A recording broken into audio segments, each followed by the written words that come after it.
పల్లెపోరులో హస్తం హవా రెండో విడతలో 85.76% పోలింగ్. మధ్యాహ్నం 2 గంటల నుంచి కౌంటింగ్. కాంగ్రెస్ బలపరిచిన అభ్యర్థుల విజయకేతనం. మొత్తం 4,312 పంచాయతీలకు గాను కాంగ్రెస్ పార్టీకి 2,090, బీఆర్ఎస్కి 1,101, బీజేపీకి 242, ఇతరులకు 600 స్థానాలు వచ్చాయంట. సో ఇప్పుడు ఈ ఇతరులు ఆల్మోస్ట్ ఖచ్చితంగా కాంగ్రెస్ పార్టీలోకి వచ్చేస్తారు. సో అవి మొత్తం కలుపుకుంటే కాంగ్రెస్ పార్టీకి 2,600 అవుతాయి, బీఆర్ఎస్కి 1100 అవుతాయి, బీజేపీకి 242 అవుతాయి. దీని గురించి ఇప్పుడు రకరకాల చర్చలు నడుస్తాయి అన్నమాట. అంటే కాంగ్రెస్ పార్టీకి అనుకూలంగా ఉన్న పత్రికల్లో ఒకలాగా కనపడతాయి, కాంగ్రెస్ పార్టీకి వ్యతిరేకంగా ఉన్న పత్రికల్లో ఇంకోలాగా కనపడతాయి. ఉదాహరణకి ఈనాడు కొంత అంటే కొన్ని విషయాల్లో ఈనాడుని మనం న్యూట్రల్ అనుకోవచ్చు కదా, ఈనాడుని కొంచెం కొన్నిసార్లు న్యూట్రల్ అనుకోవచ్చు. వీళ్ళు ఏం రాశారంటే కాంగ్రెస్కు 2,297, బీఆర్ఎస్కు 1,191, బీజేపీకి 257, ఇతరులకు అంటే ఇండిపెండెంట్లకు 578 అని చెప్పి వీళ్ళు వేశారు. మిగతా వాళ్ళు వేశారు చూద్దాం. ఇక్కడ చూడండి, ఇది రంగారెడ్డి జిల్లా కట్టాల్లో ఓడిపోవడానికి చంటిబిడ్డలతో వస్తున్న మహిళలు అంట. ఎందుకు ఇంటి దగ్గర పెట్టి రావచ్చుగా పిల్లల్ని, ఎండలో తీసుకురావడం ఎందుకు అవసరమా పబ్లిసిటీకి? కాకపోతే ఆంధ్రజ్యోతిలో ఎంత వేశారు?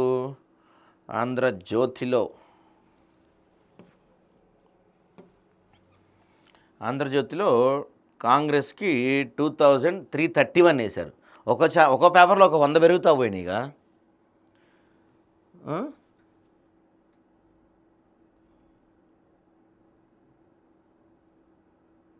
ఒక్కొక్క దాంట్లో ఒకళ్ళు పెంచుకుంటూ వెళ్ళారు.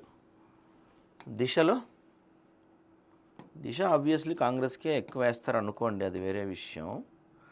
కాంగ్రెస్కి 2,240, బీఆర్ఎస్కు 1,190, బీజేపీ 266 అంట. ఇందులో వెలుగులో ఇంకా ఎక్కువ వేశారు, 2,316 అంట. 2,316 వేశారు వెలుగులో వీళ్ళు, ఇంకో 100 పెంచారు. వీళ్ళు ఏమంటారో చూద్దాం. నమస్తే తెలంగాణ వాళ్ళు 7 జిల్లాల్లో ఎగసిన గులాబీ జెండా అట. మరి 17 జిల్లాల్లో హోరాహోరీ పోరు. పల్లె గుండె గులాలా, ఇంకా నేను గుబేలన్లా.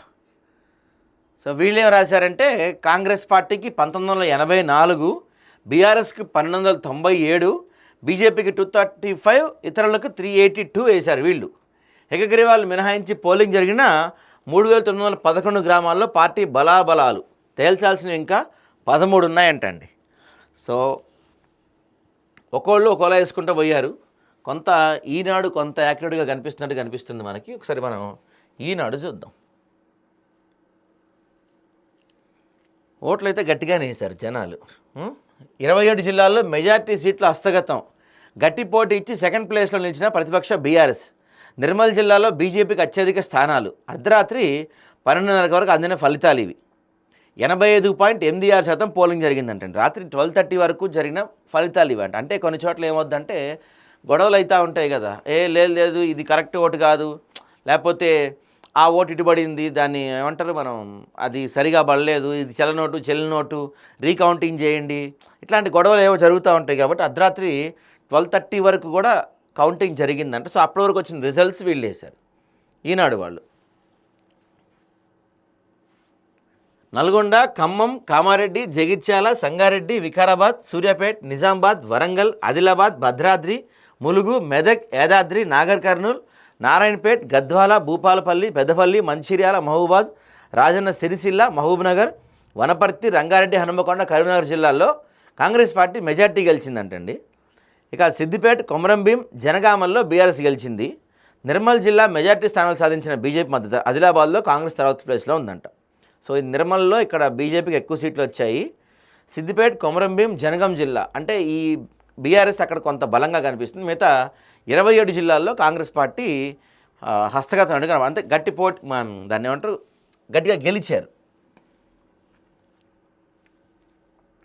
సహజంగా ఇప్పుడు దీని గురించి ఇంత పెద్ద ఎత్తున డిస్కషన్ జరుగుతుంది, కానీ 99% అంటే 90% ఈ లోకల్ బాడీ ఎలక్షన్స్ ప్రభుత్వానికి అనుకూలంగా ఉన్న వాళ్ళు గెలుస్తారండి. ఇఫ్ ఇన్ కేస్ గెలవకపోయినా వాళ్ళు మళ్ళీ ఇటే వచ్చేస్తారు. ఎందుకంటే ఊళ్ళల్లో ఇప్పుడు సర్పంచ్ బీఆర్ఎస్ తోడు ఉన్నాడు అనుకోండి, సపోజ్ వాడికి ఏ బిల్లు కావాలన్నా ఏం కావాలన్నా వాడు ఎమ్మెల్యే దానికే పోవాలా ఖచ్చితంగా. ఎమ్మెల్యే ఏమంటారే నువ్వు నా పార్టీ కాదురా భయ్ వాడిని రానివ్వకండి రా అంటాడు, లేకపోతే వాడికి అపాయింట్మెంట్ ఇవ్వడు, వాడిని గెలవడు. కాబట్టి జనం అంతా కూడా ఏం చేస్తారంటే ఎక్కువ ఆలోచించరు. 90% కాంగ్రెస్కే వేస్తారు. ఒకవేళ అటు ఇటు కొన్ని చోట్ల ఆ సర్పంచ్ మీద వ్యతిరేకత ఏమైనా ఓడిపోయినా ఆ ఓడిపోయినాడు మళ్ళీ తిరిగి ఇటే వస్తాడు. ఇది చాలా రోజుల నుంచి చాలా సంవత్సరాల నుంచి జరిగేదే ఇది. దీని గురించి అంటే కేవలం సర్పంచ్ ఎన్నికల్లో ఏదో రిజల్ట్స్ వచ్చినంత మాత్రాన బీఆర్ఎస్ వెలిగిపోతుంది, బీఆర్ఎస్ పుంజుకుంటుంది, బీఆర్ఎస్ ఏడకు వెళ్ళిపోతుంది, కాంగ్రెస్ పడిపోయింది అంటానికి లేవు. కాకపోతే నిజంగా మాట్లాడుకోవాలంటే మనం గ్రౌండ్ లెవెల్ గురించి పూర్తి స్థాయిలో మాట్లాడుకోవాలంటే మాత్రం కొంత కాంగ్రెస్ పార్టీకి ప్రభావం తగ్గిందనే చెప్పచ్చు మనం.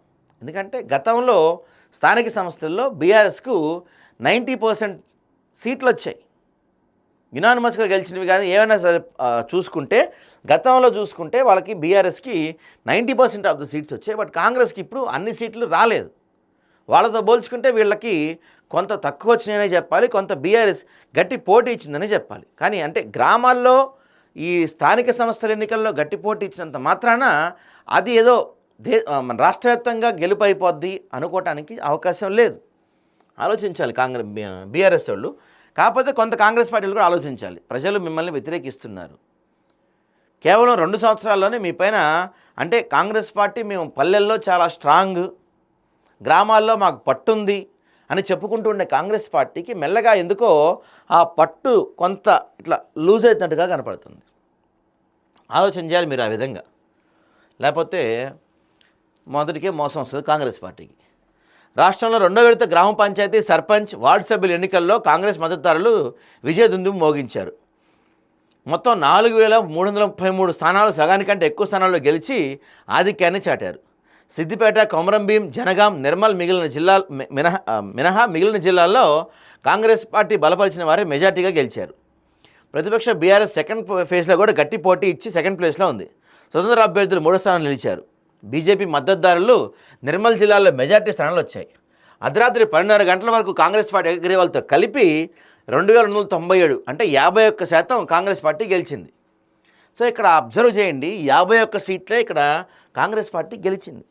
అంటే ఇది కాంగ్రెస్ పార్టీకి ఒకవేళ మీరు కాంగ్రెస్ పార్టీ వాళ్ళు మీరు ఏమన్నా మారే ఉద్దేశం మీకుంటే, అంటే ఇప్పుడు మేమేదో ఎరగదీస్తున్నాం పొడుస్తున్నాం అనే ఆలోచనలో ఉన్నారు కదా, ఆ ఆలోచన మాకు లేదు. కొంత మీరు చెప్పింది వింటాం, ప్రజల ఓటు హక్కుని మేము వింటాం, ప్రజల నాడిని మేము పట్టుకుంటాం, మార్చుకుంటాం, ముందుకెళ్ళే ప్రయత్నం చేస్తామని కనుక మీకు ఏమాత్రం ఆలోచన ఉంటే ఈ ఫలితాల గురించి మీరు ఒకసారి బేరీజ్ వేసుకోవాలి. స్థానిక సంస్థల్లో 50% మీకు సీట్లు వచ్చాయంటే మీ పర్ఫార్మెన్స్ చాలా పూర్ పర్ఫార్మెన్స్గా ఉన్నట్లు లెక్క. మీ పర్ఫార్మెన్స్ చాలా పూర్ పర్ఫార్మెన్స్గా ఉన్నట్లు లెక్క. ఎందుకంటే స్థానిక సంస్థల్లో అధికారంలో ఉన్న కాంగ్రెస్ పార్టీకి 50% స్థానాలు వచ్చినాయి అంటే పెద్ద గొప్ప ఏం కాదండి, పెద్ద గొప్ప ఏం కాదు. అది ఆలోచించుకోవాలి మీరు పెద్ద ఎరగదీసినట్టు ఏం కాదు అది. వణికించే చలిలోనూ ఓటర్ల ఉత్సాహం వెల్లువెత్తింది. ఉదయం నుంచే బారులు తీరారు. 85.86% పల్లె ప్రజలు ఓటు వేశారు. ఈ నెల 11 జరిగిన మొదటి విడతలో నమోదైన 84.28 పోలింగ్ కన్నా ఇది 1.58% ఎక్కువ. ఆదివారం సెలవు రోజు కావడంతో పోలింగ్ శాతం పెరిగింది. సెకండ్ ఫేజ్లో 4333 గ్రామ పంచాయతీ ఎన్నికలకి సర్పంచ్ 38,350 వార్డు సభ్యులకి ఎన్నికల నోటిఫికేషన్ వచ్చింది. వీటిలో 415 గ్రామ సర్పంచ్, 8,307 వార్డు పదవులు ఏకగ్రీవమయ్యాయి. మంచిర్యాల, వరంగల్ జిల్లాలోని ఒక్కొక్క గ్రామంలో, నల్గొండ జిల్లాలోని 3 గ్రామాల్లో 108 వార్డులు నామినేషనే పడలేదంట. ఇంకో 2 గ్రామాల్లో 18 వార్డులు ఎన్నికలు నిలిపివేశారు. ఆదివారం 193 మండలాల్లోని 3,911 గ్రామ పంచాయతీ సర్పంచులు, 29,917 వార్డు సభ్యుల పదవులకు ఎన్నికలు జరిగాయి. 12,782 మంది సర్పంచ్ పదవులకు, 71,071 మంది వార్డు సభ్యులకు పోటీ పడ్డారు. మొదటి విడత మాదిరిగానే 2వ విడతలోనూ యాదాద్రి భువనగిరి జిల్లాలో అత్యధికంగా 91.72% పోలింగ్ నమోదైందంట. అంటే అక్కడ ఓటర్లు చాలా దాన్ని ఏమంటారు అవగాహనతో ఉన్నారు. గొప్ప విషయం, 91% ఓటింగ్ నమోదైందంటే చాలా గ్రేట్ అండి. మీ ఊరి ప్రజలందరికీ కూడా హెడ్స్ ఆఫ్. సిటీలో చూసి నేర్చుకోవాలి. మొన్న జూబ్లీ హిల్స్లో మన పోటుగాళ్ళు ఎవరైతే ఉన్నారో, చదువుకునే వాళ్ళు ఎవరైతే ఉన్నారో, మీరు జూబ్లీ హిల్స్లో మీరు అంతా పొడిస్తే మీకు 50% పోలింగ్ అలా. జూబ్లీ హిల్స్లో 51% ఎంత పోలింగ్ అయింది చూసి నేర్చుకోండి, సిగ్గుపడండి. సిటీ ఓటర్లు పట్టణ ఓటర్లు ఎవరైతే ఉన్నారో మీరంతా సిగ్గుపడండి చూసి. గ్రామాల్లో 91.7% పోలింగ్ అయిందంట భువనగిరి జిల్లాలో.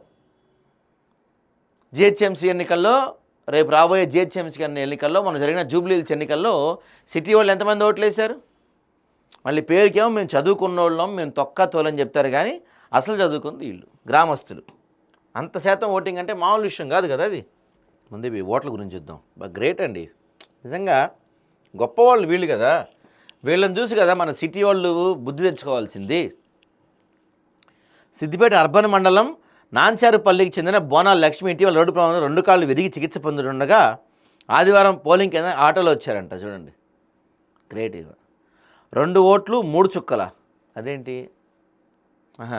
సిద్దిపేట జిల్లా అర్బన్ మండలం ఎన్సాన్పల్లి గ్రామానికి చెందిన మైసాన్ నరసింహులు కంటి చూపు లేకపోవడంతో పోలింగ్ బూత్కు ఆయన భార్య మల్లవతో వెళ్ళి ఆమె ద్వారా తాను కోరుకున్న గుర్తుకు ఓటు వేశారు. తర్వాత మల్లమ్మ కూడా ఓటు వేయగా దీంతో పాటు భర్తకు సహాయం చేసినందుకు కలిపి పోలింగ్ సిబ్బంది ఆమెకు 2000కు సిరా చుక్కలేశారంట. మహబూబ్నగర్ జిల్లా కోయిలకొండ మండల కేంద్రంలోని పోలింగ్ కేంద్రంలో ఓటు వేయడానికి వచ్చిన రాములమ్మ అనే వృద్ధురాలు నడవలేని స్థితిలో ఉండడంతో అక్కడ ఉన్న ఎస్ఐ తిరుపాజీ ఆమెను ఇలా ఎత్తుకొని తీసుకెళ్లారు. గ్రేట్ ఎస్ఐ గారు.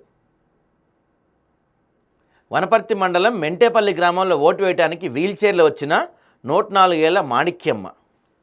బాబా, 104 ఏళ్ళు అంట ఆమెకి.